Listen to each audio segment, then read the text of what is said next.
رسول اللہ 3 روز بدر میں قیام فرما کر مدینے کے لیے چل پڑے۔ آپ کے ہمراہ مشرک قیدی بھی تھے اور مشرک سے حاصل کیا ہوا مال غنیمت بھی۔ آپ نے حضرت عبداللہ بن کعب کو اس کی نگرانی سونپی تھی۔ جب آپ وادی صفرا کے درے سے باہر نکلے تو درے اور نازیہ کے درمیان ایک ٹیلے پر پڑاؤ ڈالا اور وہیں 5واں حصہ علیحدہ کر کے باقی مال غنیمت مسلمانوں پر برابر تقسیم کر دیا۔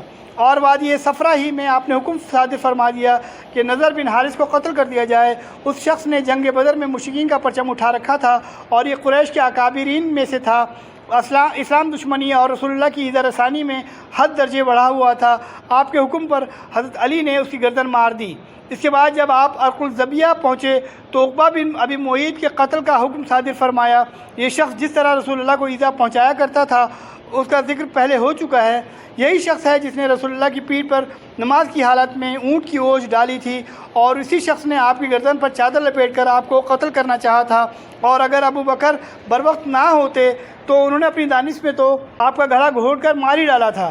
جب نبی نے اس کے قتل کا حکم صادر فرمایا تو کہنے لگا، اے محمد، بچوں کے لیے کون ہے؟ آپ نے فرمایا، آگ۔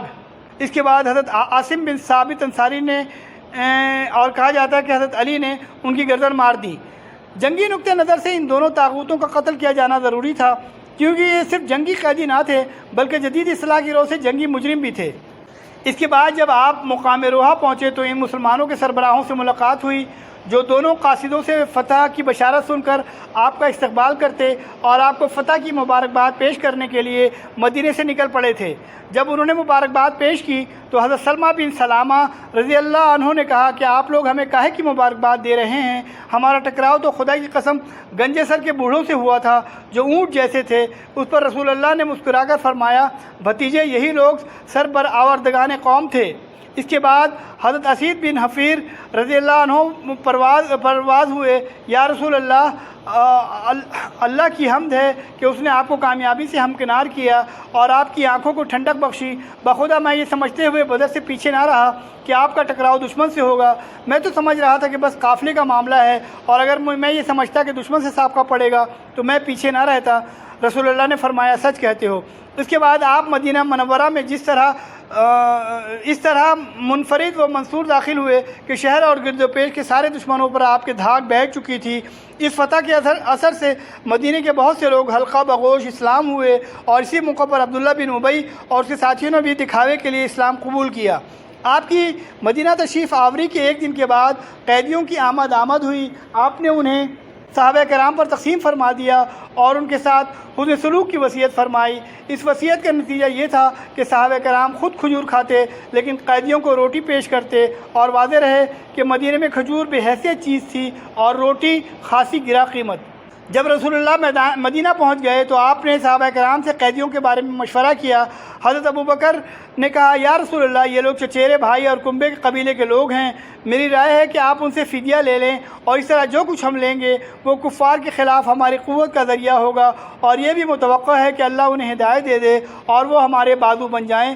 رسول اللہ نے فرمایا، ابن خطاب، تمہاری کیا رائے ہے؟ انہوں نے کہا، واللہ میری وہ رائے نہیں جو ابو بکر کی ہے۔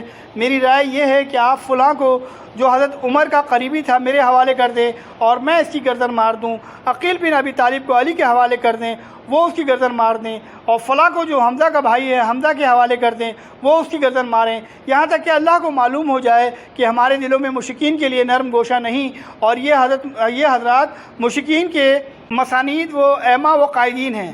حضرت عمر کا بیان ہے کہ رسول اللہ نے ابو بکر کی بات پسند فرمائی اور میری بات پسند نہیں فرمائی، چنانچہ قیدیوں سے فدیہ لینا طے کر لیا گیا۔ اس کے بعد جب اگلا دن آیا تو صبح رسول اللہ ابو بکر کی خدمت میں حاضر ہوا۔ دونوں رو رہے تھے۔ میں نے کہا، اے اللہ کے رسول، مجھے بتائیں آپ اور آپ کے ساتھی کیوں رو رہے ہیں؟ اگر مجھے بھی رونے کی وجہ ملی تو روؤں گا، اور اگر نہ مل سکی تو آپ حضرات کے رونے کی وجہ سے روؤں گا۔ رسول اللہ نے فرمایا، فدیہ قبول کرنے کی وجہ سے تمہارے اصحاب پر جو چیز پیش کی گئی ہے اس کی وجہ سے رو رہا ہوں۔ آپ نے قریبی درخت کی طرف اشارہ کرتے ہوئے فرمایا، مجھ پر ان کا عذاب اس درخت سے بھی زیادہ قریب پیش کیا گیا، اور اللہ نے یہ آیت نازل فرمائی، کسی نبی کے لیے درست نہیں کہ اس کے پاس قیدی ہو یہاں تک کہ وہ زمین میں اچھی طرح خوریزی کر لے۔ تم لوگ دنیا کا سامان چاہتے ہو اور اللہ آخرت چاہتا ہے، اور اللہ غالب اور حکمت والا ہے، اور اگر اللہ کی طرف سے نوشتہ سبقت نہ کر چکا ہوتا تو تم لوگوں نے جو کچھ لیا ہے اس پر تم کو سخت عذاب سے پکڑ لیتا۔ اور اللہ کی طرف سے جو نوشتہ سبقت کر چکا وہ یہ تھا، یعنی مشرکین کو جنگ میں قید کرنے کے بعد یا تو احسان کرو یا فدیہ لے لو۔ چونکہ اس نوشتے میں قیدیوں سے فدیہ لینے کی اجازت دی گئی ہے، اس لیے صحابہ کرام کو قبول فدیہ پر سزا نہیں دی گئی بلکہ صرف سرزنش کی گئی، اور یہ بھی اس لیے کہ انہوں نے کفار کو اچھی طرح کچلنے سے پہلے قیدی بنا لیا تھا، اور اس لیے بھی کہ انہوں نے ایسے مجرمین جنگ سے فدیہ لینا قبول کر لیا تھا جو صرف جنگی قیدی نہ تھے بلکہ جنگ کے ایسے اکابر مجرمین تھے جنہیں جدید قانون میں بھی مقدمہ چلائے بغیر نہیں چھوڑتا، اور جن کے متعلق مقدمہ کا فیصلہ عموماً سزائے موت یا عمر قید کی صورت میں نمودار ہوتا ہے۔ بہرحال چونکہ حضرت ابو بکر کی رائے کے مطابق معاملہ ہو چکا تھا، اس لیے مشرکین سے فدیہ لیا گیا۔ فدیے کی مقدار 4000 اور 3000 درہم سے لے کر 1000 درہم تک تھی۔ اہل مکہ لکھنا پڑھنا بھی نہ جانتے تھے جبکہ اہل مدینہ لکھنے پڑھنے سے واقف نہ تھے، اس لیے یہ بھی طے کیا گیا کہ جس کے پاس فدیہ نہ ہو وہ مدینے کے 10 بچوں کو لکھنا پڑھنا سکھا دے۔ جب یہ بچے اچھی طرح سیکھ جائیں تو یہی اس کا فدیہ ہوگا۔ رسول اللہ نے کئی قیدیوں پر احسان بھی فرمایا اور انہیں فدیہ لیے بغیر رہا کر دیا۔ اس فہرست میں مطلب بن حضب، سیفی بن ابی رفا اور ابو عزا حجبی کے نام آتے ہیں۔ آخر ذکر کو آئندہ جنگ عہد میں قید اور قتل کیا گیا۔ آپ نے اپنے داماد ابو العاص کو بھی اس شرط پر بلا فدیہ چھوڑ دیا کہ وہ حضرت زینب کی راہ نہ روکیں گے۔ اس کی وجہ یہ ہوئی کہ حضرت زینب نے ابو العاص کے فدیے میں کچھ مال بھیجا تھا جس میں ایک ہار بھی تھا۔ یہ ہار در حقیقت حضرت خدیجہ رضی اللہ عنہا کا تھا، اور جب انہوں نے حضرت زینب کو ابو العاص کے پاس رخصت کیا تو یہ ہار انہیں دے دیا تھا۔ رسول اللہ نے اسے دیکھا تو آپ پر رقت طاری ہو گئی۔ آپ نے صحابہ کرام سے اجازت چاہی کہ ابو العاص کو چھوڑ دیں۔ صحابہ نے اسے بس و چشم قبول کر لیا، اور رسول اللہ نے ابو العاص کو اس شرط پہ چھوڑ دیا کہ وہ حضرت زینب کی راہ چھوڑ دیں گے۔ چنانچہ حضرت ابو العاص نے ان کا راستہ چھوڑ دیا اور حضرت زینب نے ہجرت فرمائی۔ رسول اللہ نے حضرت زید بن حارثہ اور ایک انصاری صحابی کو بھیج دیا تھا کہ تم دونوں بطن یا جج میں رہنا، جب زینب تمہارے پاس سے گزرے تو ساتھ ہو لینا۔ یہ دونوں حضرات تشریف لے گئے اور حضرت زینب کو ساتھ لے کر مدینہ واپس آئے۔ حضرت زینب کی ہجرت کا واقعہ بڑا طویل اور المناک ہے۔ قیدیوں میں سہیل بن عمرو تھا جو بڑا زبان آور خطیب تھا۔ حضرت عمر نے کہا، اے اللہ کے رسول، سہیل بن عمرو کے اگلے 2 دانت توڑوا دیجئے، اس کی زبان لپٹ جایا کرے گی اور وہ کسی جگہ خطیب بن کر آپ کے خلاف کبھی نہ کھڑا ہو سکے گا۔ لیکن رسول اللہ نے یہ ان کی گزارش مسترد کر دی کیونکہ یہ مسئلے کے ضمن میں آتا ہے جس پر قیامت کے روز اللہ کی طرف سے پکڑ کا خطرہ تھا۔ حضرت سعد بن نعمان رضی اللہ عنہ عمرہ کرنے کے لیے نکلے تو انہیں ابو سفیان نے قید کر لیا۔ ابو سفیان کا بیٹا عمرو بھی جنگ بدر کے لیے قیدیوں میں تھا، چنانچہ عمرو کو ابو سفیان کے حوالے کر دیا گیا اور اس نے حضرت سعد کو چھوڑ دیا۔ اسی غزوے کے متعلق سورہ انفال نازل ہوئی جو در حقیقت اس غزوے پر ایک خدائی تبصرہ ہے۔ اگر یہ تعبیر صحیح ہو اور یہ تبصرہ بادشاہوں اور کمانڈروں وغیرہ کے فاتحانہ تبصروں سے بالکل ہی جداگانہ ہے۔ اس تبصرے کی چند باتیں مختصراً ہیں۔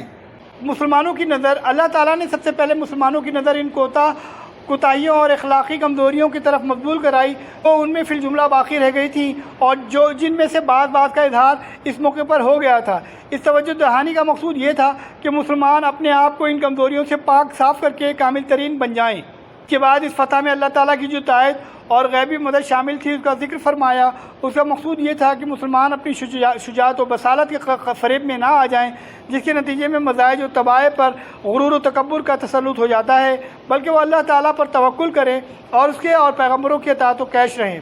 پھر ان بلند اغراض و مقاصد کا تذکرہ کیا گیا جن کے لیے رسول اللہ نے اس خوفناک اور خونریز معرکے میں قدم رکھا، اور اسی ضمن میں ان اخلاق و اوصاف کی نشاندہی کی گئی جو معرکوں میں فتح کا سبب بنتے ہیں۔ پھر مشرکین و منافقین کو یہود اور جنگی قیدیوں کو مخاطب کر کے فصیح و بلیغ نصیحت فرمائی گئی تاکہ وہ حق کے سامنے جھک جائیں اور اس کے پابند بن جائیں۔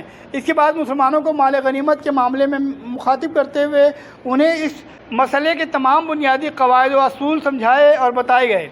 پھر اس مرحلے پر اسلامی دعوت کو جنگ و صلح کے جن قوانین کی ضرورت تھی ان کی توضیح اور مشروعیت فرمائی تاکہ مسلمانوں کی جنگ اور اہل جاہلیت کی جنگ میں امتیاز قائم ہو جائے اور اخلاق و کردار کے میدان میں مسلمانوں کو برتری حاصل رہے اور دنیا اچھی طرح جان لے کہ اسلام محض ایک نظریہ نہیں بلکہ وہ جن اصولوں اور ضابطوں کا داعی ہے ان کے مطابق اپنے ماننے والوں کی عملی تربیت بھی کرتا ہے۔ پھر اسلامی حکومت کے قوانین کی کئی دفعات بیان کی گئیں جن سے واضح ہوتا ہے کہ اسلامی حکومت کے دائرے میں بسنے والے مسلمانوں اور اس کے دائرے سے باہر رہنے والے مسلمانوں میں کیا فرق ہے۔